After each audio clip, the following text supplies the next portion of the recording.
دسته سروکاتیه انکسی داخویانیک درباره هفدیتنا وی به بالیوز امریکی را بلاف کرد ده بحث هفدیتن و مجارین ده هفدیتن دهاتین بحث کرن کر.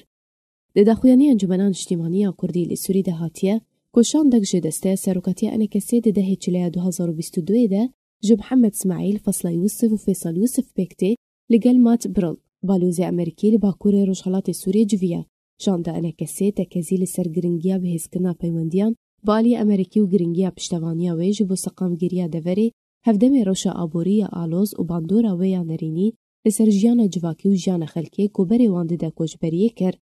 هروهاشان ده انکسی بحسابن پیکرنین جو علی گروپین چکدارین بسر پیده و درما فی انکسی و علی گرین وی ده کود وی دما داوی ده بو سدما گرتنا درگه سیمال کو کریارن وی زرارگهان ده روبریا درگه پیشا بیره جو علی هریما کردستانه کویش و آزارن ولاتیان زیده ترکر.